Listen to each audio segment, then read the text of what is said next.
Alors, on y va maintenant, on va voir comment faire une boucle for avec le préprocesseur SAS. Donc ici, déjà, on va enlever notre box.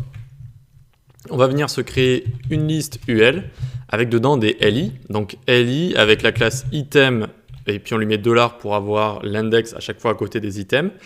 On va faire item comme ça fois 6, très bien. Et dedans, on va écrire hello world comme ça. Tac, hop, on le copie, on appuie sur Alt, puis on reste appuyé sur Alt et on clique partout, on le colle, très bien. On a exactement ce qu'on voulait ici.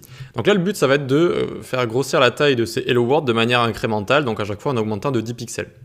On va pouvoir faire ça très facilement avec une boucle for, alors que en CSS classique, on aurait dû écrire une classe, puis la copier, la coller, changer le nom de la classe, la copier, la coller, etc. La coller, et puis bref, ça prend du temps, surtout quand on a beaucoup d'éléments à force. On fait ici une boucle for avec @for $i from, donc de 1 through, désolé, through pour l'accent, through 6, donc de 1 à 6, ici. Donc c'est comme ici une boucle for, hein. Ça va démarrer donc à i égale 1 jusqu'à 6, donc ça va nous faire 6 tours de boucle for. Et à chaque fois, on va créer une classe du coup, .item. Ici, on va faire une référence à i, donc on fait hashtag, on ouvre les accolades $i. Dès qu'on a envie de faire référence à une expression SAS pour la transformer en un bout de CSS, là, le bout de CSS, ça va être item suivi de 1, 2, 3, 4, etc., etc.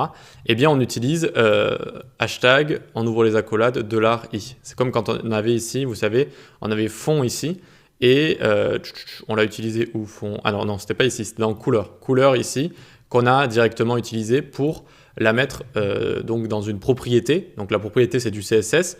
Couleur, c'est du SAS, donc pour transformer une expression SAS en CSS, en propriété ici, eh bien on y fait référence en faisant hashtag, on ouvre les accolades, $, etc.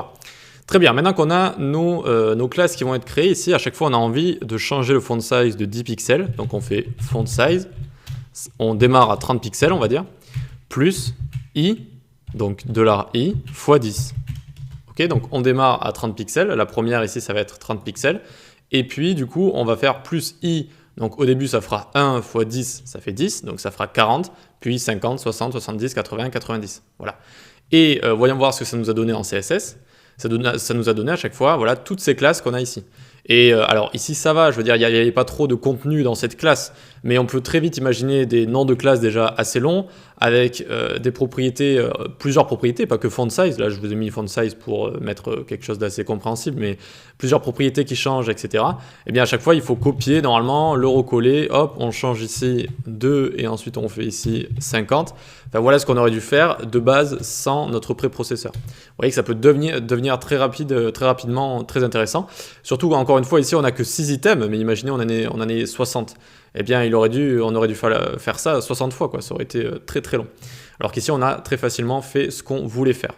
Donc voilà comment utiliser une boucle for en SAS. Donc for, ça se présente comme ça. I, on le fait démarrer à une valeur jusqu'à une autre valeur. Et ensuite on peut l'utiliser pour différencier les classes et également pour différencier les valeurs des propriétés. Allez, on passe à la suite.